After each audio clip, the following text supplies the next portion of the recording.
Bueno, Bueno, ahí está grabando. Bueno, ahí está, bien.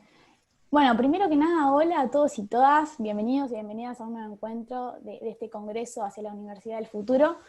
En el día de hoy vamos a debatir sobre el eje número 2, que se trata sobre formación, inclusión, carreras y articulación, y dentro del mismo sobre una serie de subejes que a grandes rasgos son las pautas generales de acreditación de saberes, cómo aplicar el reconocimiento de saberes a nivel internacional, la dimensión virtual de la educación mediada por tecnologías y pensarlo como un aporte para pensar formas mixtas o híbridas, el diálogo con los niveles educativos previos, la articulación de las carreras con las necesidades del mercado laboral y los nuevos sujetos universitarios.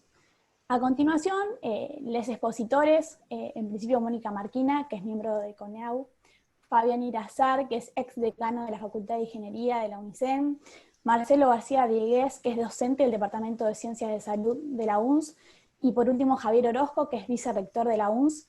Van a hacer una breve introducción, como máximo de 5 minutos, a estos subejes, y después la idea es abrir el espacio a ideas o aportes que quieran hacer cada una de los que están acá participando, en clave un poco de debate. Y para este momento va a ser necesario que se pueda intervenir a través del chat, puede ser, o mismo del micrófono, pero siempre de manera ordenada. Así que bueno, habiendo dado la presentación, Mónica, si querés iniciar, que sos bueno. quien te tenés que ir. Sí, bueno, gracias por sugerirme participar, más allá de que, bueno, no son paneles, sino son espacios de debate y espero que pueda servir para disparar un poco. Yo quería incorporar un tema que hace específicamente la autonomía universitaria, ¿sí? O sea que lo que yo voy a hablar no debería estar en una ley, no debería ser discusión de una política nacional, sino que es una deuda que tienen las instituciones hacia adentro, ellas, y que tiene que ver con los planes de estudio, ¿sí? Y lo incorporo como un factor más que podría explicar los problemas que tiene el sistema universitario de permanencia y graduación, ¿no? Ustedes saben en general que, y lo dijo Dania en el panel inicial, los problemas, bueno, los datos nos muestran que hay entre el primer y segundo año una caída importante de los estudiantes que ingresan, y después ya cuando vamos hacia el final tenemos muchos estudiantes que permanecen en el sistema pero no se terminan de graduar. Hay explicaciones de todo tipo, ¿sí? Socioeconómicas, de la articulación con el secundario, que se habló suficientemente en los paneles, pero yo creo que hay una variable que muchas veces se subestima y tiene que ver con las características de los planes de estudio, que realmente hacen que los estudiantes se desalienten y que simplemente hay una palabra que podría explicar todo, que es la rigidez de los planes de estudio. Cuando hablo de rigidez, me refiero a planes que son un tubo, en donde para hacer algo hay que tener algo anterior hecho, que no hay alternativas, que hay correlatividades duras, y que, como ustedes saben, pero los docentes sabemos mucho más que los alumnos, cada vez que hay un cambio de plan de estudios, las discusiones que se dan entre los docentes terminan agrandando cada vez más los planes de estudio porque nadie quiere perder su espacio, sus horas, etc. Entonces planes que en los papeles están hechos para 5 años son irreales porque en la práctica esos planes no pueden hacerse en 5 años, y esto es lo que explica la demora, el cansancio y no terminar de graduarse en el tiempo previsto, y bueno, ni hablar de que son los indicadores que después se usan para decir que la universidad es ineficiente, ¿no? Entonces, bueno, más allá de lo que se puede decir afuera, creo que hay un trabajo para hacer en la comunidad universitaria, en los docentes y con los estudiantes, que tiene que ver con cómo hacer más flexibles los planes de estudio. Y con esto me refiero a salir del esquema típico disciplinar en donde hay un ciclo básico, en donde se ven, por ejemplo, pienso en carreras típicas como la ingeniería o medicina, etcétera, que los primeros 2 años son de las disciplinas básicas. Si eso no se termina, después no se puede pasar a otra instancia que es otro bloque de materias, y después a la parte más cercana a la práctica o a la profesión. Esa estructura hace que primero, que los contenidos se vean totalmente fragmentados, que no se articule lo que serían los contenidos básicos con la propia experiencia que va a tener después el estudiante una vez que se gradúe, pero además son tubos, ¿no? Entonces uno podría pensar en esquemas más de columnas, en donde lo básico se ve al mismo tiempo con lo más aplicado. Obviamente lo básico al principio va a ser mucho más, lo aplicado menos, pero que se pueden ir combinando, Y después la flexibilidad también está vinculada con que haya espacios realmente de optativas para que los estudiantes puedan elegir aquellas materias que más les interese, y en esta idea de querer meter todo en un plan de estudio, porque todo es importante, se podrían pensar espacios de optativas donde cada docente pueda tener su oferta, pero que la elección esté en el estudiante. Y después la otra cosa que me parece importante en los planes de estudio, en este espacio de optatividad, tiene que ver con el reconocimiento de saberes que el estudiante adquiere en otros lados. Por ejemplo, muchos estudiantes hacen investigación en la universidad, ¿sí? Porque ya desde estudiantes participan de proyectos, o hacen experiencias de extensión, voluntariados, etc. ¿Cómo hacer para articular esas funciones con la formación, de manera que ese aprendizaje que existe, que es real y que tienen los estudiantes en extensión, en vinculación, en investigación, puedan formar parte de esos espacios de optativas y que también sean una posibilidad de que el estudiante elija lo que le gusta hacer y lo que encuentra atractivo dentro de su carrera, y esto sería un poco ir construyendo, no digo del todo, pero que haya espacios para que el propio estudiante pueda ir construyendo su trayectoria. Ni hablar, y ya con esto termino, del caso más paradigmático. Ustedes saben que en muchas carreras los estudiantes son tomados del sistema productivo antes que se gradúen. El caso típico es ingeniería, pero pasa en muchas otras carreras también. Y pasa el caso paradigmático en donde hay estudiantes que están trabajando en empresas totalmente vinculadas con lo que estudió y que le falta la práctica. No puede terminar y graduarse porque le falta la práctica cuando está trabajando. Entonces ahí también hay una tarea, ¿sí?, para hacer, de ver de qué forma poder encontrar una articulación con la experiencia laboral que el estudiante tiene con la formación. Por supuesto tiene que haber un docente que pueda estar monitoreando lo que hace en su lugar de trabajo y ver de qué manera lo puede aprovechar. Pero bueno, es un poco abrir las mentes, ¿no? En donde los estudiantes tienen que decidir y los docentes tienen que dar un espacio a la hora de pensar los planes de estudio mucho más flexibles y mucho más libres para que el estudiante realmente pueda construir su trayectoria del modo que más le guste, dentro, por supuesto, de parámetros de contenidos básicos que sí o sí tienen que existir.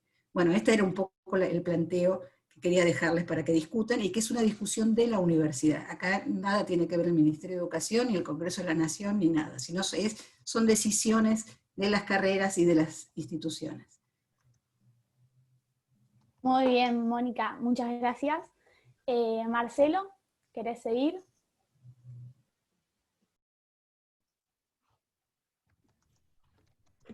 Ok, pensé que había alguien antes que yo.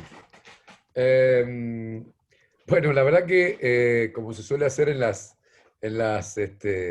cuando uno presenta algo, es hacer decir los conflictos de interés. Yo te quiero, no sé si conflicto de interés, pero por lo menos el sesgo. Yo vengo de una carrera de medicina muy particular y recién la escuchaba a Mónica y digo, no podía coincidir más porque nuestra carrera no tiene disciplinas, es totalmente integrada, con un modelo curricular bastante particular. Y sin lugar a dudas, y como recién terminaba también Mónica, uno no pretende cuando habla de estas cuestiones ni vulnerar conceptos de autonomía universitaria ni de libertad de cátedra. Lo que pasa es que a veces con estos conceptos terminan siendo estampas en la piedra en la que perdemos el significado real de estas cuestiones, y a veces nos olvidamos que la libertad de cátedra no es hacer lo que queremos y como queremos, sino en realidad poder decir lo que pensamos, que es mucho más importante, pero que nos obliga a veces a estar en un contexto en el cual tenemos que acordar cosas para que nuestras carreras tengan mejores condiciones. Y a mí me parece que, enganchando con esto que decía Mónica, me parece que un punto un punto de partida es también otro concepto que solemos acuñar y repetir, y como digo yo, se nos queda pegado en la lengua, pero a veces nos cuesta después llevarlo a la práctica, que son los perfiles de graduados y las competencias, ¿no? Todos decimos, tenemos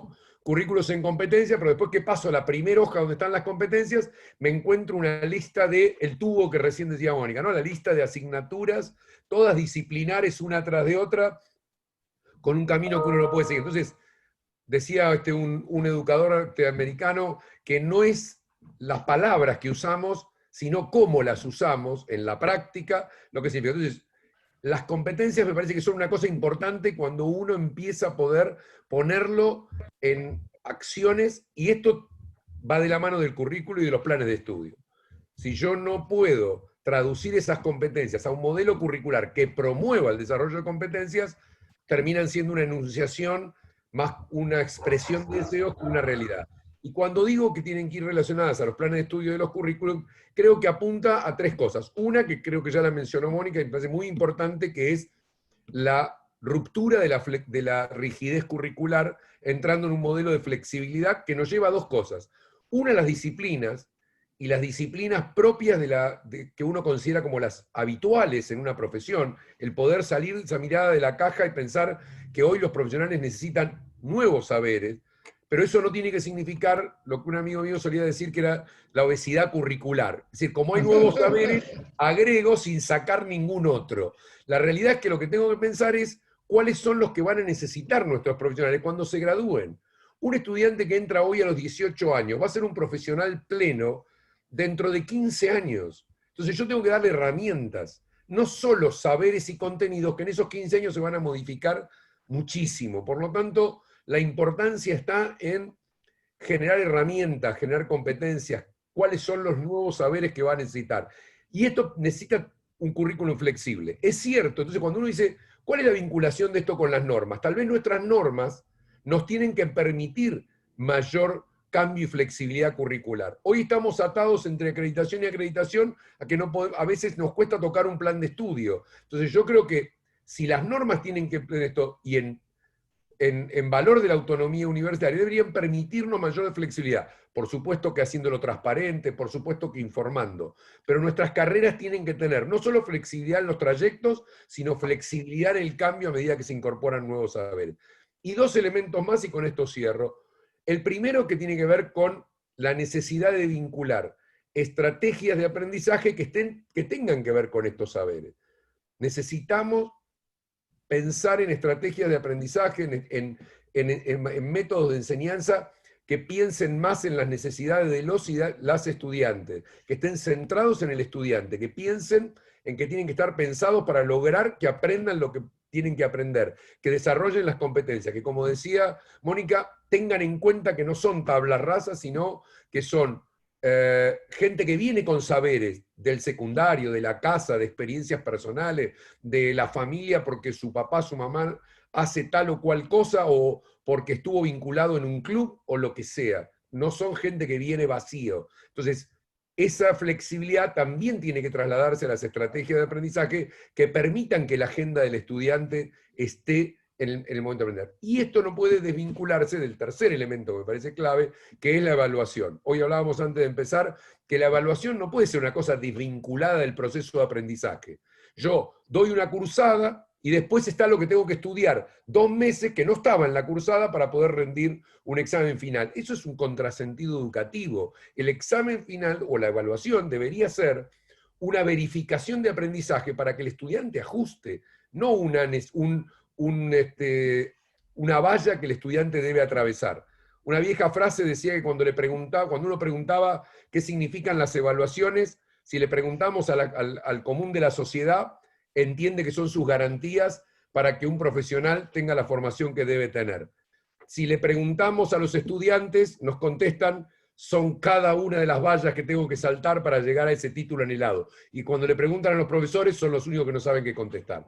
Porque en realidad muchas veces repetimos modelos de evaluación olvidándonos que tienen que estar vinculados al proceso de aprendizaje. Yo cuando planifico el plan de estudio tengo que vincular la evaluación, no porque me estoy obligado a poner mojones de evaluación, sino porque necesito pensar que esa evaluación tiene que demostrar lo que yo logré que los estudiantes aprendan, y eso tiene que ser visible para mí y para los estudiantes. Entonces me parece que si nosotros no pensamos planes de estudio flexibles, en los saberes que necesitamos, con estrategias de aprendizaje que estén centradas en los y las estudiantes, y con evaluaciones necesariamente integradas a los planes de estudio, es difícil que podamos pensar una universidad del futuro.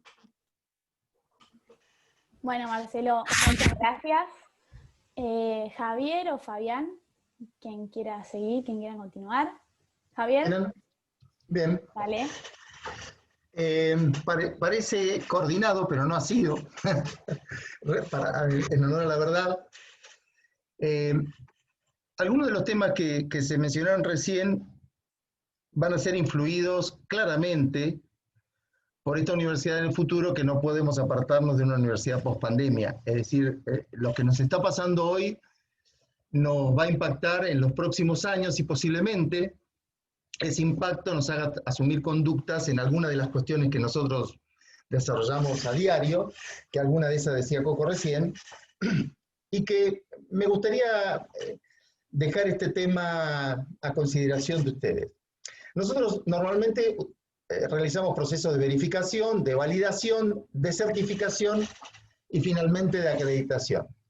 Es decir, digo que entiendo por cada uno porque son interpretables los términos, pero verificamos el cumplimiento de los planes de estudio, las cargas horarias, los contenidos teóricos, prácticos, encuestamos a los alumnos a ver en qué situación está. Somos severos a la hora de observar el cumplimiento del contrato académico con esos alumnos y también analizamos los mecanismos de evaluación. Por otro lado, la validación como acto práctico que nos permite algunas de la verificación, que es un término más de diseño, pero la validación es un término práctico en el cual evaluamos si el resultado de nuestra actividad, eventualmente de extremo a extremo, es decir, desde que entra un estudiante hasta que sale, cumple con nuestras premisas. Y esta cuestión de evaluar extremo a extremo no es común a todas las carreras. Hay algunas carreras que la realizan y otros, en general, son un conjunto de validaciones parciales y a lo sumo alguna actividad final integradora que pretende más o menos validar estas competencias o estas habilidades que pretendemos nosotros crear o construir en nuestros graduados. Finalmente, la certificación ante la sociedad y ante el Estado como regulador de un nivel de conocimiento y de competencia y habilidades que justamente habilitan a nuestros graduados para el ejercicio profesional.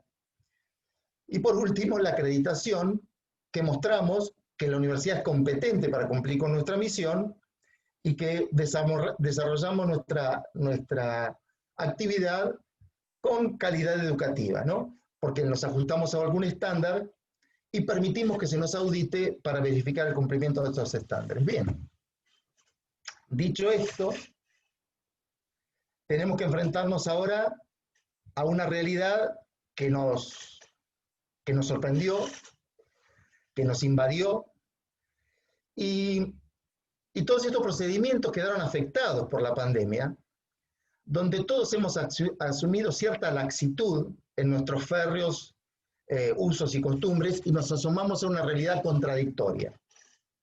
Digo contradictoria porque reclamamos conservar esta potestad de certificar, pero aún hoy con procesos de verificación y validación alterados de improviso por la pandemia. Es decir, esto no implica que los procesos no sean legítimos, digo,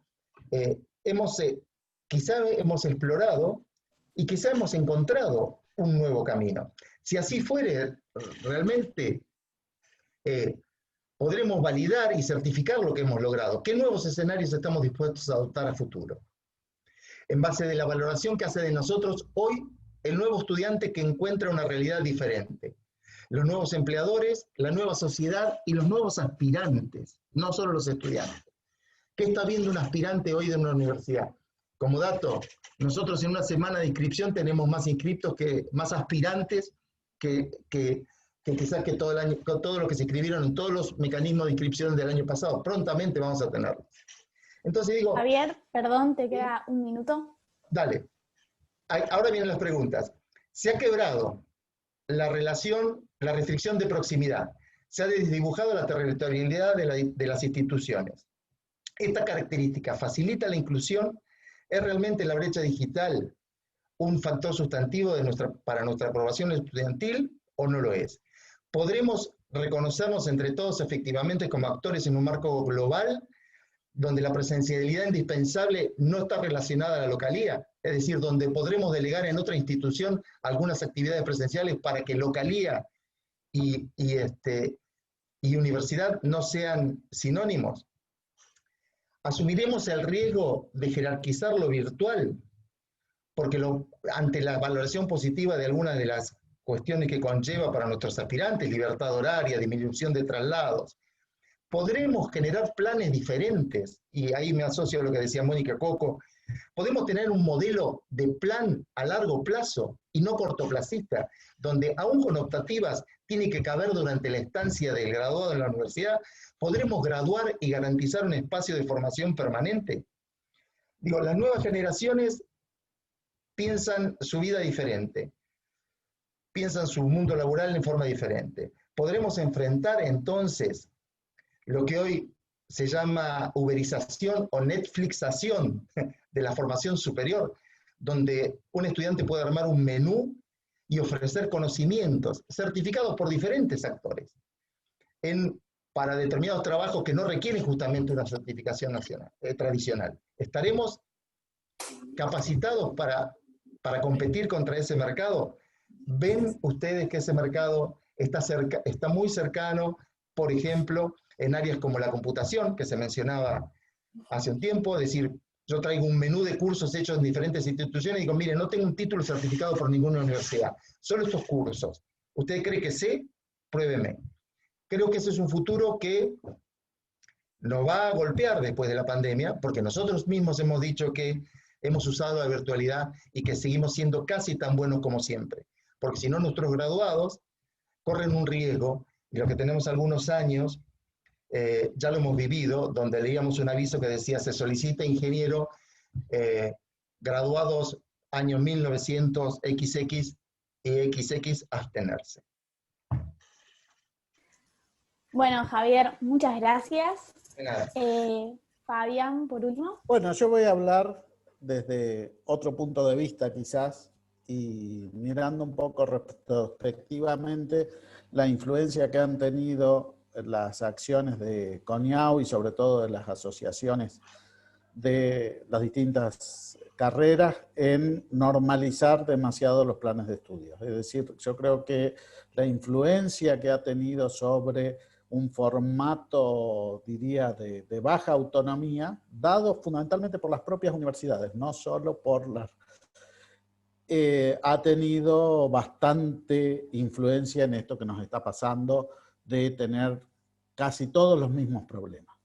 En cierta manera creemos que la gran cantidad de estándares que tenía relacionados ya sea al ingreso, plan de estudio y demás, hizo que cada uno fuera solucionando de acuerdo a ciertas recetas este tipo de cuestiones. Había una... Si uno mira, yo provengo de la ingeniería, ¿no? Y he trabajado mucho en ese campo. El plan de estudio de ingeniería, de cualquier ingeniería, tenía solo el 55% de común, pero cuando uno estudia los planes de estudios a lo largo del país, tienen más del 90% en común. Y han sido grandes instrumentos para ayudar a hacer ese cambio, pero en el año 2000. Y me parece que 20 años después, sin duda, los paradigmas son distintos, porque en el 2000, como ser, para empezar por algo tan básico, no existía internet dentro de, así como algo socialmente asequible por todos y como fuente de información. Por lo tanto, me parece que los planes de estudios tienen graves problemas que tienen que ver con el corsé propio de la acreditación, y el otro fundamentalmente a mí me parece que tiene que ver también con el diseño del perfil del graduado. Es decir, la mayoría de nosotros hemos sido graduados en universidades que tenían otros perfiles de graduados. Así como hace 50 años alguien que estudiaba la secundaria alcanzaba para tener un muy buen puesto laboral, y generalmente la secundaria tenía, o 70 años atrás, era una cuestión enciclopedista, y tenía eso, la universidad prácticamente preparaba para todo. Si no, no tenemos que ir más allá, que como ser en ingeniería, la Universidad de La Plata y la UBA fundaron sus doctorados en 1990, o sea, no estamos hablando de siglos atrás, sino estamos hablando de una realidad relativamente cercana, porque consideraban que todo lo que tenía que saber un ingeniero ya se sabía. O sea, fíjense el grado de soberbia que había en ciertas maneras en esos esquemas, ¿no? Entonces, el plan de estudio que ha venido, el que tenemos hoy es producto de ese tiempo. Ha habido intenciones de pasar a competencias, pero no hemos tenido el consenso necesario para poderlo hacer. Entonces, a mí cuando hablamos de los nuevos planes de estudio, fundamentalmente tenemos que pensar en el graduado del 2030, 2040. ¿Cómo va a ser? ¿Cuáles van a ser sus herramientas? ¿Cuál va a ser su idea? ¿Cuál va a ser sus cuestiones que no van a cambiar? Es decir, la universidad debe formar para lo permanente, no para lo accesorio ni para lo que va a quedar fuera. Y ahí es donde me parece que gran parte de nuestro desafío está inconcluso. Es decir, nosotros hemos formado generalmente, o lo decimos en casi todos los planes de estudio, para un pensamiento crítico, ¿no? Con un enfoque social y teniendo en cuenta las cuestiones del desarrollo regional y también de la sociedad que lo circunda. Generalmente todos los planes de estudios terminan en eso, y realmente hay veces que tenemos muy pocas cuestiones que tengan que ver con esas competencias que debería tener de cambiar lo cercano. Por eso me parece que la pérdida de territorialidad de las universidades o de los perfiles propios que debe tener cada carrera según su territorio, es muy importante mantenerlos. Es decir, no podemos formar el mismo... Perdón, ¿te queda un minuto? ¿Sí? No podemos formar el mismo profesional en el NOA, en el NEA, en la Patagonia o en el centro de la provincia de Buenos Aires. Creo que tenemos algunas diferencias que hay que hacerlo. Y eso forma parte de las discusiones más profundas que tenemos que realizar en ese 45% de las carreras que debía ser o tener una impronta regional y propia de la universidad para garantizar el esquema de fundamentalmente pertinencia social de los graduados que estuvieran en esa región. Me parece que ahí hemos fallado, hemos vuelto a tener casi un único profesional, y en las carreras que no están acreditadas generalmente lo que se ha tratado es de cambiar por miles de opciones o una diversidad de títulos tan grandes que realmente después no tienen actividades profesionales o incumbencias o como quieran llamarles, alcance, y entonces no consiguen trabajo en lo que han estudiado. Y realmente ese fracaso, que lo conocemos muy bien de España, es también un fracaso de la propia universidad. Es decir, no solo por ser innovador y tener muchas carreras, tenemos que pensar que esa es una solución para la universidad, sino más bien tenemos que pensar en ese profesional graduado que va a salir y dentro de 20 años, ya cuando ni sabemos cómo va a ser el mundo del trabajo, sea competitivo para la sociedad y fundamentalmente que pueda transformar la sociedad, porque solamente un 10% o menos de las personas van a haber pasado por la universidad y son el motor de cambio. Me parece que eso forma parte de un plan de estudio que debe tener una cantidad de situaciones de formación totalmente distintas a las que conocemos hoy. Bueno, muchas gracias Fabián y gracias a los cuatro. Mónica ya se retiró, pero dejó su último aporte en el chat referido a esto que decía Fabián. Y ahora pidió la palabra Bernardo y después Marcelo. Así que Bernardo, si querés. Bueno, ahora estoy del otro lado del mostrador. Quería hacer unas breves descripciones y opiniones sobre la temática que estamos tratando. Y quería empezar más que nada pensando, decir, nuestro congreso se llama Hacia la Universidad del Futuro. Para pensar una universidad que se enfoque hacia el futuro, tenemos que empezar a repensar las prácticas actuales porque tenemos que tener en claro de que las universidades nacionales, la universidad pública, no es la única institución habilitada para emitir títulos habilitantes. Nosotros estamos en juego de competencia, lamentablemente, con universidades privadas y con institutos terciarios. ¿Por qué hago referencia a esta cuestión? Primero y principal es porque nosotros hacemos una oferta académica, con planes de estudios que tiene tiempos que son irreales. Todos los tiempos de las carreras nuestras son irreales. Nosotros planteamos planes de estudios de 4, 5, 6 años, y generalmente, y debido a un montón de cuestiones que ahora voy a enunciar, se termina el tiempo, se termina incluso duplicando o más. Yo soy ingresante 2009, soy alumno avanzado y a duras penas he llegado a esta parte de la carrera, no por falta de capacidad, sino por las mismas trabazones burocráticas que genera la propia carrera. Nosotros tenemos voy a hacer un poco de catarsis ya que estamos. Tenemos una carrera que pareciera que son 6 o 7 años condensados en 5, donde es imposible llevar una cursada con el plan preferencial por todos los elementos que mencionaron Marcelo, Javier, Mónica, incluso vos también, Edgardo. Es muy complicado llevar a cabo una cursada de esta manera. Entonces, ¿qué es lo que tenemos que hacer? Como una cuestión de diagnóstico, yo digo, bueno, primero y principal, tenemos que evitar esa obesidad académica que decía Marcelo. Tenemos que jerarquizar los contenidos, primero y principal. Jerarquizar los contenidos. Si entra uno nuevo, no generar una torta de libros. Yo el otro día tuve que rendir un parcial de 2 resmas de hoja. De esas 2 resmas de hoja, ¿qué me sirvió de todo eso? Me sirvieron 3, 4 papers que tuve que utilizar para el parcial. No era necesario que me den 800 páginas para rendir un examen. Eso pasa, sobre todo en las ciencias humanas. Hay varios acá estudiantes de humanas. Pasa todo el tiempo. Yo digo, es imposible abordar un plan de estudios de esa manera. Primero y principal, que hay que establecer objetivos claros en cada plan de estudio de cada materia. Es decir, vamos a jerarquizar los contenidos, también tenemos que jerarquizar los contenidos en la currícula en general. Es decir, construyamos una carrera que se pueda llevar el plan preferencial al día. Si no, estamos haciendo solamente palabras vacías en el aire. No podemos planear una universidad del futuro donde tengamos una tasa de graduación donde los estudiantes tengan una media de 10 años. Es imposible porque no podemos competirle mano a mano ni a la privada ni a los institutos terciarios. Después está el problema de las incumbencias.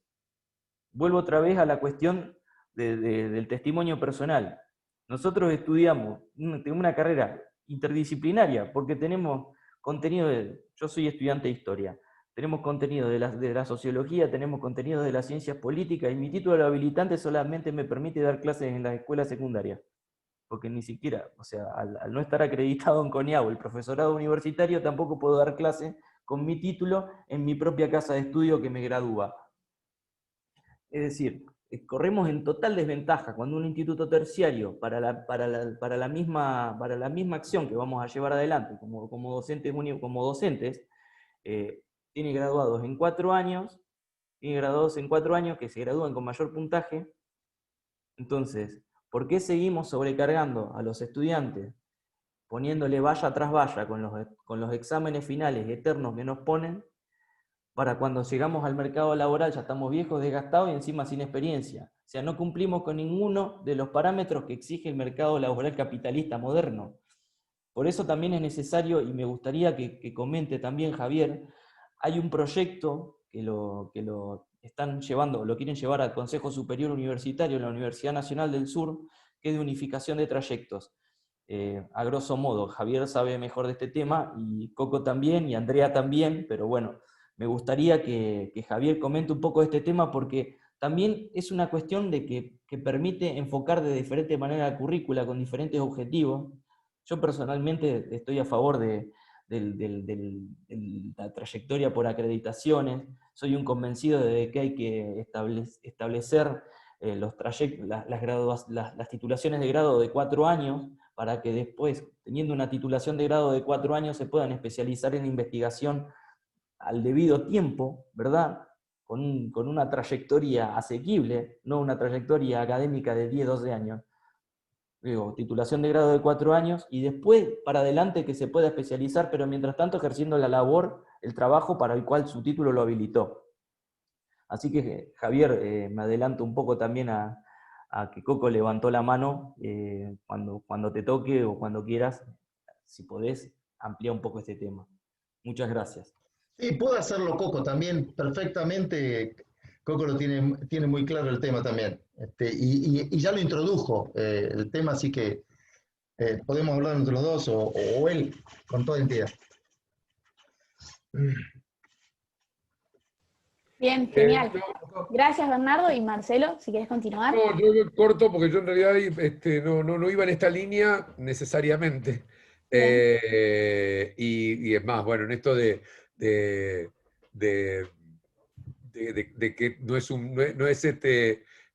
creo que hemos sido muchos los que de la universidad que participamos, capaz que también para no ser los panelistas los que hablamos todo, por ahí está bueno que Andrea Castellano, que es la decana del Departamento de Economía y ha participado mucho de este proyecto, tal vez estaría bueno que así se animan el resto de los participantes, yo me animo con la confianza que tengo, a empujarla al ruedo a Andrea. Pero no, yo iba a ir en línea con algo que dijo bien, que a mí me parece muy importante, y es cuánto nos atan las acreditaciones y cuánto nos atamos nosotros.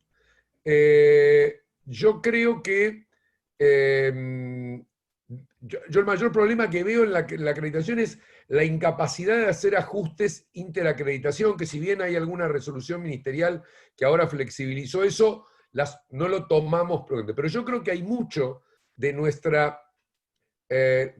temores a la acreditación que nos impiden mayor capacidad de abrirnos de la media de carreras que se parecen.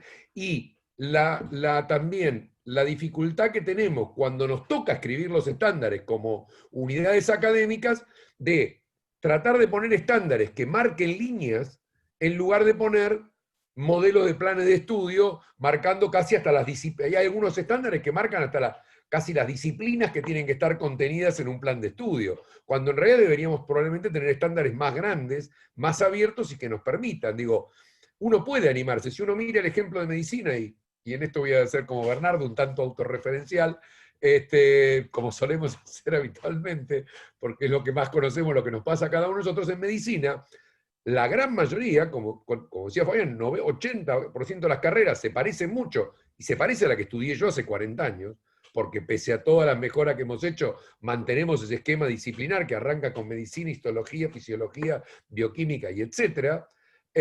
Sin embargo, hay una decena de universidades, por suerte me toca estar en una de ellas, que tenemos planes de estudio que no tienen nada que ver con eso, que son planes integrados, con práctica desde el primer día, y pasamos los estándares iguales, es decir, los mismos estándares que pasó una carrera que se modificó muy poco en los últimos 20 años, lo pasamos nosotros sin ninguna dificultad.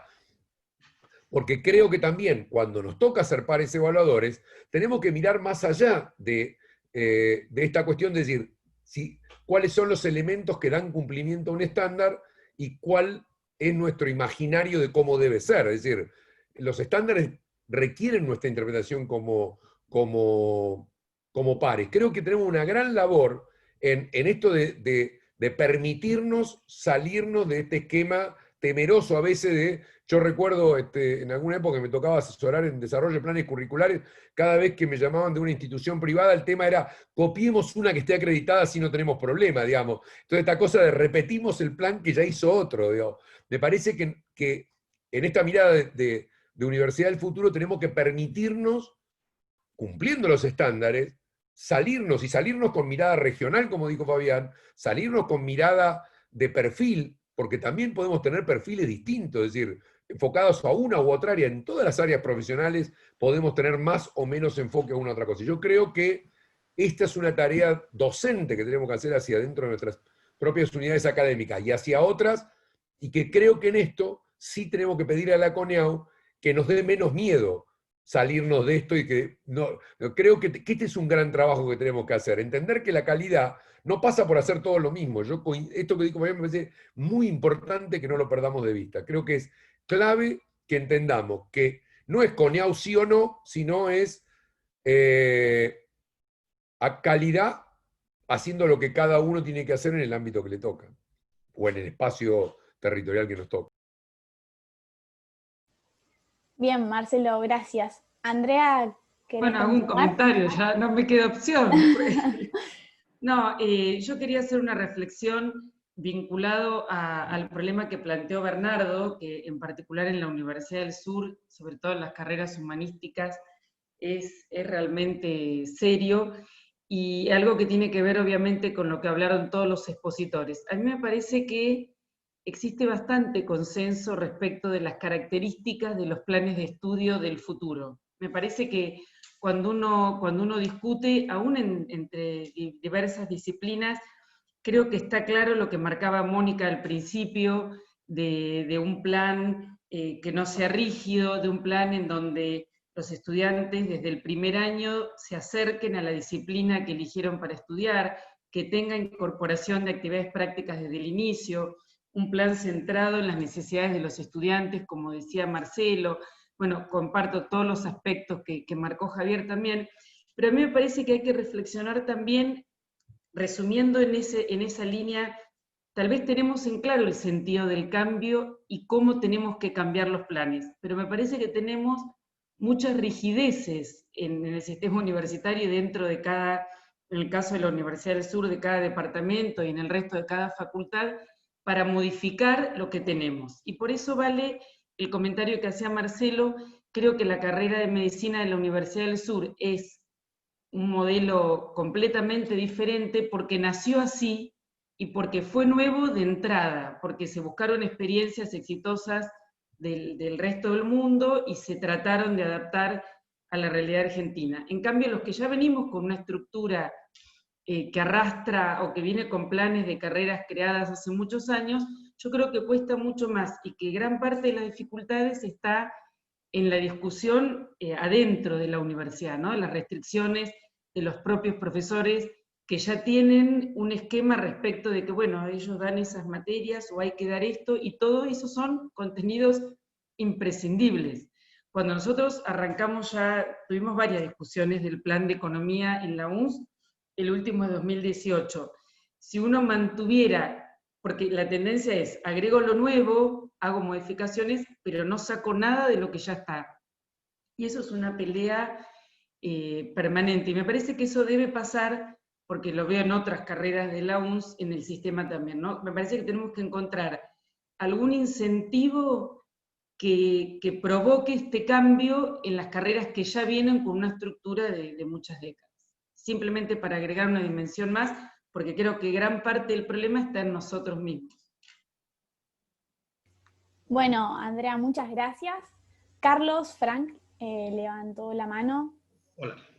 Hola. Sí, por un lado, para ratificar algo que ya se dijo, yo creo que hay un temor permanente a cada vez que se propone algo que implica un cambio en una facultad o en una universidad. El directivo por lo común dice: no me venga a hinchar que tengo mi acreditación armada por 3 años y vengo peleando por los 5, así que por favor no me cambies ni una letra.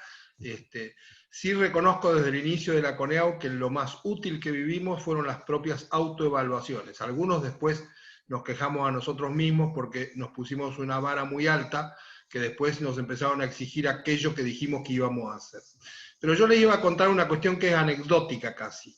No sé si habrán notado que la CONEAU no va a ninguna universidad a preguntar si tienen un área de tecnologías de la información, ahora que este año que estamos tan de moda, y que todo esto funciona gracias a cosas como la que estamos usando en este momento, pero detrás de esto que estamos usando en este momento hay un montón de fulanos moviendo un cablecito, tratando de que un switch funcione, y tantas otras cosas que funcionen. Aunque les parezca mentira, la CONEAU hasta el día de hoy no tiene entre las cosas que verifica de las universidades preguntas que tengan que ver con la conectividad a Internet que tiene, el personal idóneo que tiene en cada lugar, la planta permanente de gente. Varios de ustedes pertenecen a una de las universidades como la UNS, que tiene un número interesante de no docentes trabajando en este tema y que ha sido, no por nada, también por casualidad tuvimos la suerte de que ya 3 rectores nos acompañen en la red de interconexión universitaria desde el Conejo hasta Ricky el último, ¿no? Con Guillermo en el medio. Entonces, esta situación, aunque que yo les digo, no ocurre, y cuando lo descubrimos empezamos a darnos cuenta que la única manera de hacer que CONEAU empezase a preguntar por la infraestructura de comunicaciones, por las capacidades de tecnología de la información, esto tiene que ir desde el SIN SPU y ALCU, que es el que une los dos grupos universitarios, digamos, el privado y el público, y recién ahí lograríamos que CONEAU efectivamente incorpore esto. ¿Por qué es importante? Porque ustedes sabrán que sí hay una persona o más que visitan la universidad cuando vienen a mirar lo institucional y se toma especial interés en la biblioteca. Y si tienen un bibliotecario formado, y si el espacio de la biblioteca es adecuado, si la temperatura y la tierra que entra. Yo no estoy menospreciando las bibliotecas porque eso sería casi sacrílego y me pegarían seguramente. Pero lo que quiero decir es que eso cambió hoy en día y esta otra parte no existe todavía en la agenda de CONEAU, de la acreditación. Quiero llamar la atención sobre este tema porque hay varios como Javier y alguno más que es del palo, o Marcelo García Diéguez, que viene desde una época en la que los médicos tenían un buscador de información, barrios, que les permitía acceder a cosas cuando todavía nadie accedía a las redes, ¿no? Así que nada, quería compartir esto que es casi anecdótico, pero por lo que hay que trabajar. Bueno, muchas gracias, Carlos. Ahora levantó la mano Marcelo y a continuación pidió la palabra también Javier. Así que en ese orden, si les parece. Sí, muy cortito porque al final nos pasamos las flores con Andrés y Javier y al final nos contamos el proyecto. Así que iba a decir 3 palabras de qué se trataba.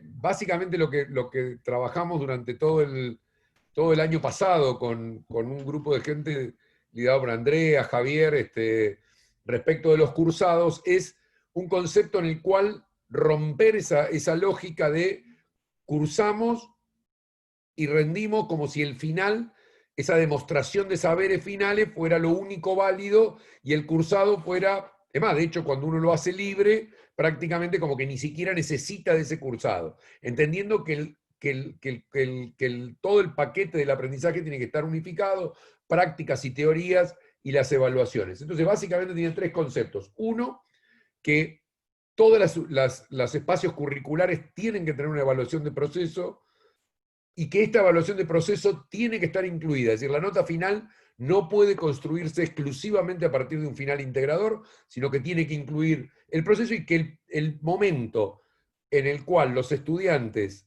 acreditan el espacio curricular no puede estar temporalmente muy separado del final de las actividades académicas. En todo caso, tiene que volver a hacer la actividad académica completa. Y esto prevé entre el final de la etapa curricular y si hubiera una evaluación integradora o el cierre de notas, el estudiante tiene una etapa de remediación cuando uno detectó que había, cuando con las evaluaciones que fue haciendo a lo largo del proceso, detectó que había un déficit. Es decir, que tiene que haber una actividad académica específica para esos estudiantes que se retrasan, de modo de tratar de que la gran mayoría de estudiantes alcance ese final y tenga la nota de cierre. Y aquellos que no lo lograron tienen que volver a pasar por el todo, no arrastrar un final para cuando lo rinden y los modelos o las cuestiones, o hasta lo que el profesor cambió hasta lo que incluía en la cursada, aparece alguien a rendir un final 3 o 4 años después. Esa básicamente la filosofía y los puntos clave de ese proyecto que estamos trabajando para presentar en el Consejo Superior de la Universidad. Bien, genial. Javier, ¿querés continuar? Tenés el micrófono desactivado. Fíjate que no se te escucha. Sí, en realidad lo aclaró Marcelo recién, y una de las cuestiones importantes que me parece que solamente se voy a agregar, lo que termina poniendo en tela de juicio y en evaluación permanente es cuál es el contrato con el estudiante para esa asignatura. ¿Qué le vamos a exigir y qué le vamos a brindar en ese contenido y si ese contenido es factible? Y eso hace que la necesidad de tener un espacio áulico definido y con objetivos medibles.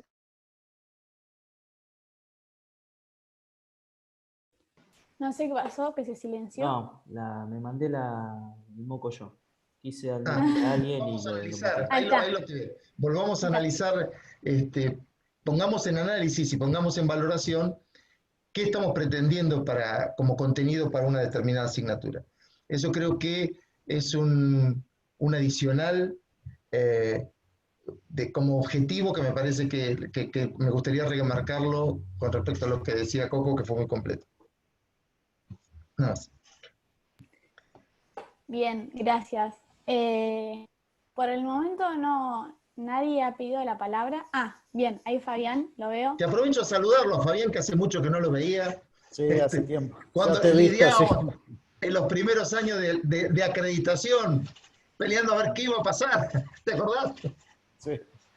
¿Qué No, tal? yo quería fundamentalmente hablar un poco también de qué es lo que nos está pasando dentro de la universidad, ¿no? Yo creo que la universidad se está volviendo demasiado poco innovadora en casi todos los aspectos de plan de estudio.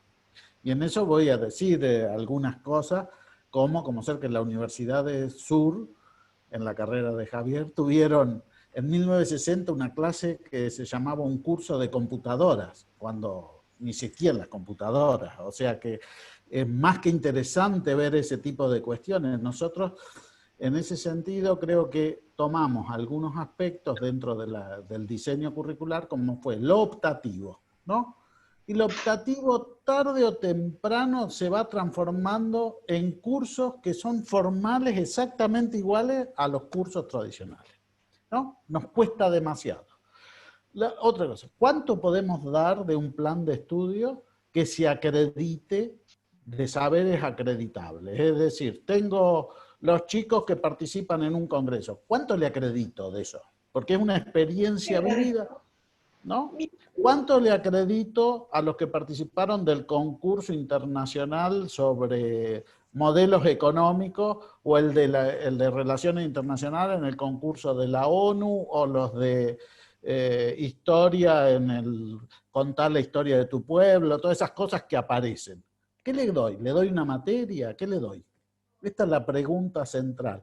Y yo creo que eso en las universidades estamos muy lentas a poder certificar eso. ¿Y cómo será? Será muy simple. Habrá 3 profesores que firmarán un acta y dirán acreditado, tantas horas, tiene un 9, tiene un 10. Me parece que tenemos que liberar nosotros gran parte de las ataduras que nosotros mismos tenemos. Me parece que en eso estamos. Y habrá unos que hacen una cosa y habrá otros estudiantes que hagan otra. Y eso es lo que le va a dar diversidad, flexibilidad, posibilidades. Es decir, si estamos en ingeniería, ¿no? Vuelvo a mis saberes. Análisis 1 o eso, y bueno, ese capaz que hay que aprobarlo, ¿no? Estoy de acuerdo que hay cosas que van a mantener cierta cuestión formal. Pero me parece que eso es lo que nos está faltando a las universidades, nos está faltando un poco más de mente abierta de cómo tomar esos saberes no formales y colocarlos dentro de la currícula y dentro del trayecto del estudiante. Es decir, un estudiante que se va de intercambio 6 meses a Ecuador o a Francia o donde sea, ¿cuántos créditos le damos? Si trae una materia, pero ¿cuántas otras cosas aprendió que son mucho más importantes, hay veces, que la materia optativa X o una materia propia? Me parece que eso nos está faltando dentro de la...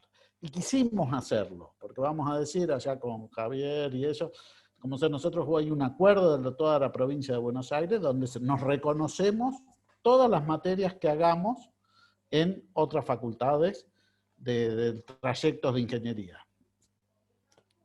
Pero todavía nos falta. Yo creo que volvemos a esta cuestión de tener certezas, y demasiada certeza en el mundo académico es quedarse viejo, ¿no? Porque la comprobación de la certeza lleva demasiado tiempo, ¿no? Es como esto que dicen, los que innovan no necesariamente hacen investigación. Es claro, porque la investigación es un hecho revelado y comprobado. La innovación hay veces que sale porque se te ocurrió. No tenés que andar comprobando todo, y eso me parece que es importante empezar a tener. Aunque sea una porción, ¿cuánto? ¿El 10% del plan de estudio? Esa es un poco lo que creo que tenemos que incorporar en el plan de estudio. Bien. Javier, ¿querías agregar algo? Sí, una cosa que creo que Fabián hizo referencia y creo que fue muy importante, y tiene más de 15 años, Fabián, refrescame la memoria vos, ese acuerdo, y ese acuerdo hablaba de trayectorias, cuando nadie hablaba de trayectorias, y no nos contábamos, y habíamos hecho un convenio entre las universidades de Provincia de Buenos Aires, donde cualquier estudiante acreditaba una trayectoria, no asignaturas, una trayectoria. De cualquier universidad, el que tenía 1 año y medio, un año y un cuatrimestre, o 2 años, cada uno ponía su límite, podía ir a cualquier otra universidad de la provincia de Buenos Aires y ser reconocido como un estudiante en ese estadio de la carrera. Y no le preguntábamos si se llamaba análisis, cálculo, variable compleja, entraba. Es decir, había una concepción de formación más amplia que los contenidos, y ya lo habíamos reconocido hace 15 años. Algunos nos faltó una vuelta de tuerca porque nunca reclamamos, como sí lo reclamamos en la movilidad internacional, que haya mecanismos más versátiles para movilidad nacional. Entonces, esa es una cuestión a la cual nos quedamos a mitad de camino, pero como decían cuando me tocó hablar, digo, la virtualidad no nos pone otra vez en ese camino, no nos pone otra vez en este ejercicio que venimos desarrollando estos últimos meses y este último año, en definitiva, no nos pone en un nuevo futuro, en una nueva posibilidad, no todo es oscuro después de la pandemia.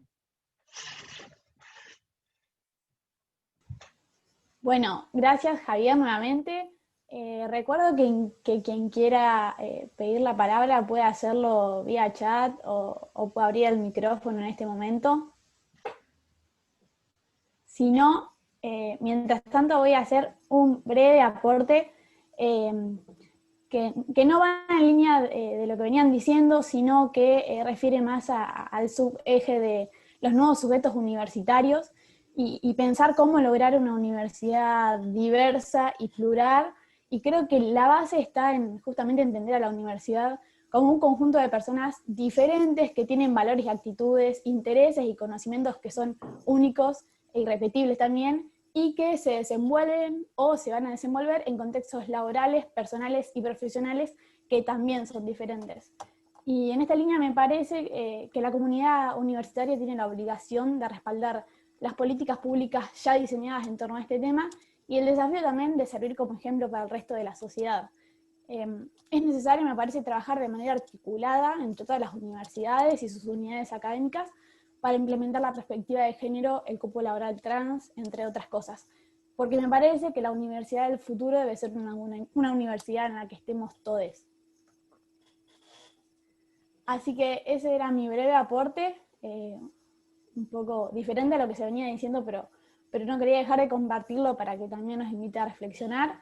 Y ahí veo que en el chat pidieron la palabra, así que no puedo ver el nombre, pero Fernando, sí. Tenés la palabra. Fernando, yo soy de Humanidades de Mar del Plata, soy docente ahí, y tuvimos una experiencia, acá se habló mucho de reforma de planes de estudio, currículas, etcétera, etcétera, y quiero contar la experiencia, ya que había muchos recuerdos de experiencias personales. Nosotros, cuando yo en ese momento era secretario general consejero académico de la facultad, por la franja, hicimos con un decano lograr cambiar los planes de estudio de toda la carrera, de toda la facultad, ¿sí? En ese momento era historia, geografía, letras, lenguas modernas, y hicimos un plan de estudio en su momento muy innovador, de 24 materias, la mitad currícula, la mitad crédito, que se podía cursar materias de distintas carreras, ¿sí? Y eso en los papeles nos pareció fabuloso y era muy innovador a principios de los 90, ¿no? El problema es ver después qué pasa con esas innovaciones, ¿no? Que se mantengan y que después empiecen con las rutinas burocráticas que fuimos teniendo. Permítanme contar un poco cómo fue eso, porque también puede ser un aviso a alguna de los itinerarios que uno quiere ir cambiando durante, de acá adelante. Nosotros cambiamos estos planes, fue bastante exitoso en su momento, redujimos la cantidad de estudiantes vacantes, sí, que quedaban colgados, una carrera de historia de 5 años en los papeles, que se hacía en mi caso de 9, ¿sí? En otro escenario también, ¿no? Porque yo trabajaba como docente, además de ser estudiante de historia, pero logramos finalmente que ese plan avanzara. Lo aprobaba el superior, no hubiera problema. Los problemas lo empezamos a tener primero con la parte administrativa del rectorado, donde teníamos la idea de que no había créditos y los créditos eran solo para posgrado, por lo tanto las materias tenían que elevarse un cambio de plan de estudio cada vez que queríamos aprobar un crédito. ¿Sí? Con lo cual se pueden imaginar el caos burocrático que era aprobar un seminario o una materia opcional sobre historia de los Estados Unidos, historia de China o lo que sea. En el otro caso, luego fue la segunda valla, que fue el proceso de anquilosamiento. ¿Sí? ¿Por qué? Porque, como ustedes recordarán, entre los 90 y el 2000, gran parte de los que habíamos sido estudiantes nos graduamos, tuvimos becas, investigamos, nos formamos en docentes. Por lo tanto, empezamos, y me incluyo, a cuidar quintitas. Entonces, al empezar a cuidar quintitas, esos planes que eran innovadores fueron a empezar a transformarse en más rígidos. Entonces, yo lo que vi con los planes que fue pasando, y con las carreras nuevas que abrieron, es que cada vez se fue restringiendo esa flexibilidad, esa cosa de que un estudiante puede cursar una materia de letras o según su área, según su tutor. Había una figura de un tutor que te ayudaba a elegir las opcionales, esa figura en la práctica desapareció, y con lo cual encontramos que en las últimas reformas del plan volvemos a planes tradicionales de 5 años, con fuertes correlatividades. Las carreras nuevas que se abrieron, por ejemplo, de ciencias políticas, tiene muy fuertes correlatividades, cosa que no la tenía ni siquiera la carrera con la cual cursé, que era un programa de la época de la dictadura. Con lo cual, me parece que lo que tenemos que trabajar en planificación curricular, en estas reformas que son necesarias para la Universidad del Futuro, son precisamente no solo en los elementos de materia en sí, sino en las prácticas concretas que tenemos al interior de cada carrera, de cada departamento, y que nos permitan una flexibilidad para los docentes, no solo al interior de cada una de las profesiones, sino para que de esa mezcla de profesiones que tienen, en el caso nuestro, que son varias carreras, permitirnos una riqueza multidisciplinar. En ese caso concreto, tomen un poco la historia de las carreras de Mar del Plata, de humanidades, como un aviso de alerta de hasta cuáles son los límites de innovación, porque primero el cambio no pasa por la estructura solamente, sino pasa por cada uno de nosotros. Eso es todo. Gracias, Fernando. Ahora Tommy pidió la palabra. Dale, gracias, Mari. Bueno, soy Tomás, graduado de la UNICEN. Me parece que esta dinámica está muy buena de debate y creo que para el eje 3 la podríamos replicar también. Me parece que digamos el plan tema acreditación y plan de estudio fue muy bien abordado por quienes me precedieron, y me gustaría, apago el video porque se me puede cortar, me gustaría retomar un punto que Mari vos mencionaste, que creo que en esta idea de pensar y reflexionar la universidad del futuro es algo que el reformismo organizado debiera, o por lo menos, digamos, darse el debate respecto a la posición en términos de equidad de género, diversidad, y construir una comunidad universitaria más justa, equitativa, digamos, y que contenga todas esas diferencias que vos, Mari, bien planteaste. La posibilidad de que sea el reformismo el que impulse y sea pionero en materia de reforma de los estatutos de las universidades, que incluyan disposiciones como paridad en cargos selectivos o en cargos de representación. Digamos, hay muchos mecanismos y es bastante compleja la discusión, pero me parece que bajo ese titular debiera ser el reformismo el que impulse las discusiones para tender a ese tipo de medidas que no hacen más que, volver más equitativas nuestras instituciones, y el cupo laboral trans también puede ser perfectamente una de esas disposiciones. Eso por un lado, y después Tomás, estás reclamando que en Humana haya algún decano. Bueno, sí, sería la inversa. Sería la inversa. Mirá, con las decana y vicedecana que tenemos, te digo que... y después, otro tema que era otro de los subejes que también me gustaría tocar y preguntarle sobre todo a quienes me precedieron en la palabra, que tanto saben, respecto a cuestión de articulación con el secundario, que es una gran problemática que vemos día a día quienes tuvimos la posibilidad de estar en cursos de ingreso como ayudantes, como profes y demás, digamos, vemos con preocupación cómo la distancia que existe abismal entre la universidad y el secundario. Y estoy hablando, digamos, del secundario en general, y preguntarles tal vez si la virtualidad que nos impuso la pandemia puede convertirse en un aliado, en una aliada, para generar un fortalecimiento de esos puentes que contribuyan, por un lado, digamos, a llevar la universidad, que más chicos y chicas puedan acceder a la universidad, y además preservar, digamos, la excelencia académica de nuestras instituciones. Tal vez pensar en la virtualidad o aprovechar este momento de pandemia como para pensar en un futuro esta imposición que se nos vino con la coyuntura internacional, decir, bueno, tal vez la virtualidad podemos engancharla como una fortaleza. Tiro esas dos cosas como para también tocar este último punto que está en los subejes. Buenísimo, Tommy, muchas gracias. Bernardo, continúa con la palabra. Son varias cosas que debería decir porque tengo que sacar un poquitito de cada uno de lo que dijeron. Por un lado, quería hacer mención de que cuando se hace un cambio de plan de estudio, eso, porque hace poco rendí un trabajo final del seminario de la práctica docente de nivel superior, tuvimos que estudiar la parte curricular. Y cuando estaba armando el proyecto final, uno de los aportes que más me quedó es que cuando se habla de plan de reformas de plan de estudio, no es solamente ir a reformar un plan de estudio, sino que también hay que apelar a una reforma institucional, porque hay prácticas que están anquilosadas durante muchísimo tiempo, son prácticas que se convierten en costumbre, y para modificar los planes de estudio, para modificar la currícula, es necesario también atacar ese tipo de prácticas. Porque si no pasa lo que dijo Fernando. Se hace un cambio de plan de estudio y ¿qué termina sucediendo? Pasa el tiempo y se vuelve a las viejas prácticas porque no se atacaron esas viejas prácticas. Eso por un lado.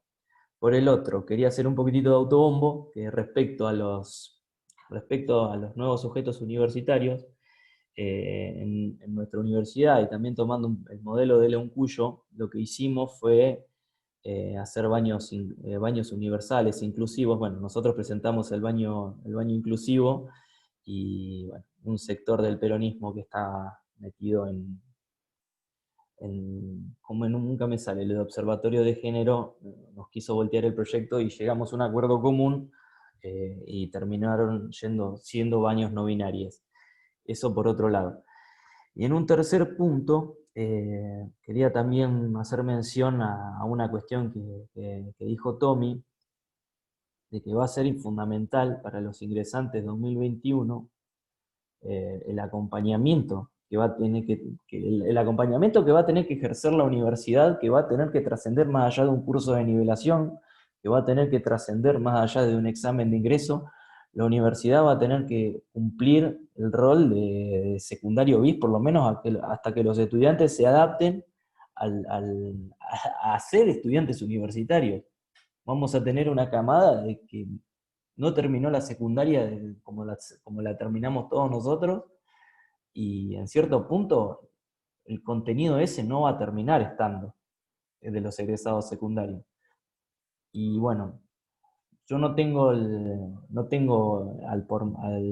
al dedillo el proyecto que está elaborando la Secretaría Académica de mi universidad, pero por lo que me dijo la subsecretaria académica, Adriana Zúñiga, es que están trabajando en esa cuestión para que la universidad tutele a los egresados secundarios, que sean los ingresantes 2021, para que puedan tener un ingreso lo más saludable posible.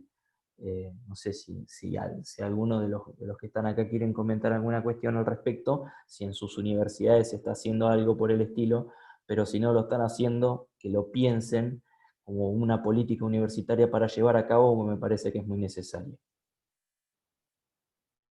Gracias, Bernardo.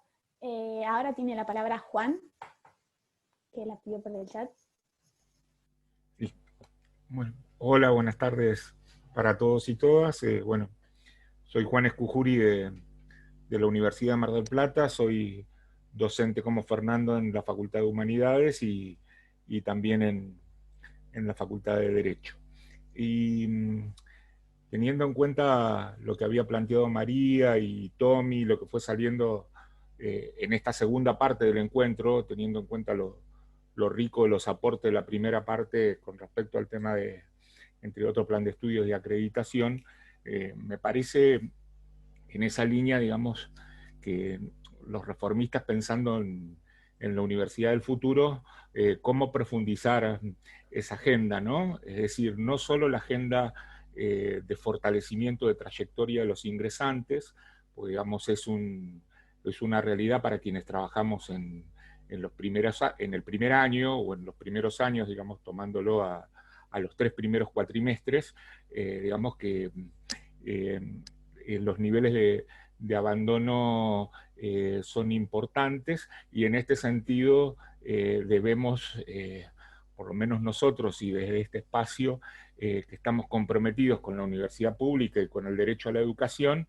justamente plantear dispositivos de fortalecimiento de trayectorias que, bueno, por eso está bueno pensarlo en este espacio de lo bonaerense, ¿no? Porque, bueno, acá podemos ver que, bueno, quienes están en La Plata, no conozco mucho el caso de Bahía Blanca, pero sí lo del interior de la provincia, pero digo claramente, ponele la ciudad de Mar del Plata, una ciudad de 900.000 habitantes, los sectores medios están corridos de la escuela secundaria pública, salvo el colegio de la universidad y alguna otra excepción, pero claramente hay un desplazamiento, es un desplazamiento que no viene de hoy, es un desplazamiento que lleva más de 20 años, fue asociado también al proceso de las reformas educativas de los 90. Entonces, claramente ahí nosotros vemos los circuitos desiguales y esto se ve claramente, o las opciones por donde pasan los estudiantes para ir a buscar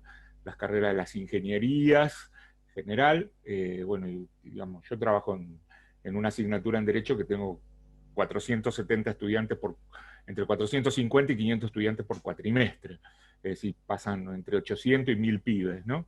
Entonces me parece que ahí hay, que esto también requiere asignaciones en términos presupuestarios para decir, bueno, que por supuesto uno lo puede armar con tutoría, con programa de voluntariado, pero hay que pensarlo, ¿no? Y en esta línea del derecho a la educación, y también retomando algo de lo que planteó Paulo y que salió para el eje, es decir, cómo nosotros vinculamos en la mirada del reformismo la nueva agenda de derechos humanos para mí, que es la agenda de los ODS 2030, ¿no es cierto? Es decir, de pensar ese derecho a la educación como un derecho permanente, y desde las universidades públicas hay dispositivos, hay programas, pero me parece que también debemos profundizarlos, porque nosotros, los reformistas, somos quienes siempre generamos las transformaciones institucionales en las ampliaciones de derechos, ¿no?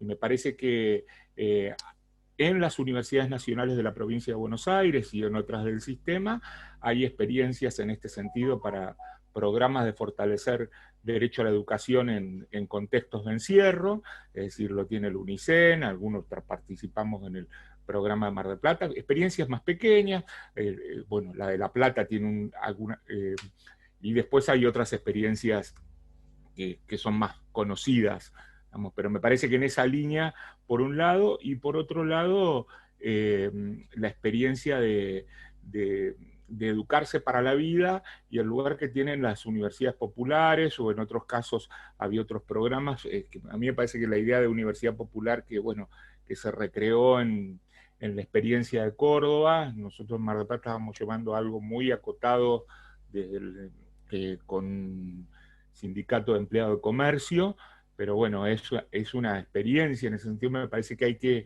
visibilizar ahí, y después hay otros programas que es el de la Universidad de Adultos Mayores, que era algo que hizo una facultad, lleva más de 3 décadas, y bueno, cuando uno a veces pasa por ahí, en los tiempos de la otra normalidad, encontraba cantidad de vecinas y vecinos haciendo una cola para anotarse un curso de la universidad, ¿no? Y todavía hay algunos acá de mi generación que cuando participamos en los programas de alfabetización sabemos lo que significa todavía el prestigio de la universidad pública. Pesa, y la gente va a tomar un curso de fotografía, un curso de historia, un taller, y me parece que digamos, no es lo central del sistema, pero que creo que nosotros tenemos que ir profundizando en esa agenda, porque en esa agenda de derechos, primero que hay experiencias institucionales, que bueno, que algunos de los gestores las han ido comentando en los diferentes encuentros. Me parece que, y en la propia provincia de Buenos Aires, con las características que tiene, digamos, de municipios chicos o pueblos, digamos, a su vez, y ciudades grandes donde se juntan esas dos tradiciones, por eso, digamos, me parece que en la vinculación con lo local, que a veces es la demanda que le llegan también de los municipios a las gestiones de las universidades, ¿no? Ese era el aporte, María. Gracias. Bueno, Juan, muchísimas gracias. Nadie pidió la palabra, pero no sé si alguien quiere por ahí retomar lo que venían diciendo Tommy, Bernardo y mismo Juan.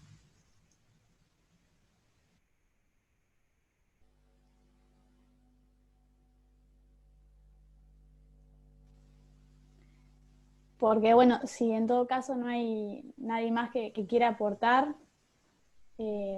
vamos a ir dando por finalizado este encuentro. Ahí tenés un pedido, María, Acá, Fabián, sí, Fabián. Una sola... Bueno, perdón, sí. Dale, El nombre sí. artístico es Edgardo. el nombre común es Fabián. Yo lo que me parece muy interesante, sobre todo en la vinculación con la escuela secundaria, yo creo que ha habido distintos modelos desde que hemos criticado, como el de la UBA y su ciclo común de un año hasta los cursos y todo eso, pero sí creo que tenemos que hacer un gran esfuerzo en los próximos años de vinculación nuevamente con la escuela secundaria. Y eso me parece que es uno de los puntos centrales, porque lo peor que nos podría pasar es que nos pase lo de Brasil, donde la gente de más dinero, de la mejor educación, de las escuelas privadas, vayan a las universidades federales gratuitas, y la gente que no tiene posibilidad de una buena escuela secundaria vaya a las universidades privadas, ¿no? Y que tenga que pagar. Me parece que eso tenemos que rever. La universidad privada en eso ha tenido una accionar de escolarización casi secundaria en muchas carreras y todo eso, que nos está ganando gran parte de un mercado laboral, o podríamos decir de potenciales ofreciendo salidas laborales o imaginarios laborales, ¿no? Porque tampoco son. Y yo creo que en la universidad pública hay veces que nos hemos quedado en que, bueno, todos van a ser grandes científicos, ¿no? Y bueno, esa competencia y esa tensión que siempre está presente, no digo que no tengamos que hacer las dos cosas, pero esa presión que siempre está presente no debe faltar de la discusión. Habrá historiadores que serán los mejores, habrá otros que serán profesores de la escuela secundaria y de los pueblos chicos, ¿no? Y los dos son muy importantes, ¿no? No hay un problema de importancia en ese sentido. Nada más que esto, me parece que me interesaba reforzar la idea de la escuela secundaria como una de las acciones de rescate más importantes que tenemos en la provincia de Buenos Aires, sobre todo en el interior, en esta zona bonaerense, donde todavía la escuela secundaria mantiene un efecto público bastante grande. Solo en las grandes ciudades no es tan pública. Y si no es pública, es confesional, que tampoco la voy a llamar en el modelo menemista de los 90 de escuelas secundarias, ¿no? Muy bien, Fabián. Gracias. Y bueno, para ir cerrando, Marcelo pidió la palabra. No, cortito, porque esto de me parece que por ahí hace como un círculo, porque en realidad otra vez esto del vínculo no, al mencionar esto de la uva, nos trae esta historia de, bueno, cómo vinculamos nuestros planes curriculares cada vez más extensos en algunos casos a esta cuestión, ¿no? Es decir, tal vez parte de nuestro problema de vincularnos con el secundario es que el camino que le mostramos es un camino largo al estudiante del secundario, ¿no? Es decir, esto me parece muy importante y vuelve a revisarnos en esta cuestión de si la universidad en esta flexibilidad no tiene que pensar en caminos intermedios, en modelos que en algún punto certifiquen algo, que permita a alguien que no puede o que no está dispuesto, o que sus condiciones personales no le permiten recorrer los 5 años, no quedarse con, ¿no?, el mote cuando llena una planilla de universitario incompleto, ¿no? También esta cuestión de todo ese desgranamiento que hoy Javier mencionaba, etcétera, también está vinculado a nuestros planes curriculares. Es decir, esta cosa de no generar un continuo tiene que ver con que insisto, que nuestro GPS curricular ofrece viajes largos, digamos, ¿no? No tenemos tal vez el modelo lechero que los del interior de la provincia de Buenos Aires conocemos, sea algo que debamos traducir a los planes curriculares, ¿no? Es decir, donde uno vaya teniendo no solo créditos, sino además certificaciones, tal vez. ¿No? Porque siempre pensamos que la certificación tiene que ser una certificación con valor profesional, si no da un título que permita hacer algo, y tal vez las certificaciones, no digo, cuando uno mira en otros países, la certificación, uno dice que tiene un certificado en ciencias, y no sabemos muy bien qué significa, pero a la gente le permite acreditar ese tiempo que pasó en la universidad, mucho más allá que mostrar un certificado donde aprobó 7 materias de contador, que no sabemos qué significa, digamos. Entonces tal vez también es un tema que nos permita vincularnos mejor con no sé si con la escuela universitaria secundaria en general, pero sí con la deuda con los graduados secundarios que nosotros no estamos pudiendo ingresar, o que los ingresamos y rápidamente los expulsamos, ¿no? Sin insisto, darle más que un certificado de algunas materias aprobadas. No, digo, era un poco esto que me trajo de reflexión lo que dijo recién Fabián y me dejó pensando cómo engancharlo con nuestras primeras palabras que tenían que ver con los planes curriculares y la rigidez curricular. Bueno, muy bien, Marcelo. Muchas gracias. Y bueno, vamos a dar cierre a este encuentro, al debate sobre este segundo eje. Gracias a todos y todas los que estuvieron aportando, y también gracias a todos y todas los que están escuchando. Y bueno, nos vemos en el próximo encuentro. Bueno, muy bien, nos vemos. Bien. Nos vemos. Muchas gracias. Felicitaciones. Gracias, María. Nos vemos. María. Gracias. Gracias a todos.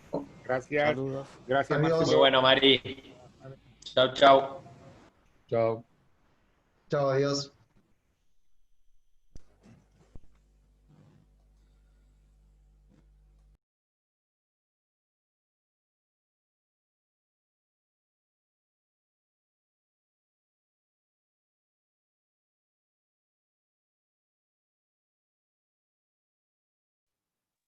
Muy bien, María. Joya. Bueno, bien. Salió joya, salió joya. Buenísimo. Estaba un poco asustado porque es la primera vez que veo así que sea solo debate sin panelistas y no, salió copado. Estoy contento. Buenísimo. Bueno, la seguimos por el chat. Dale, nos vemos. Chau, chau.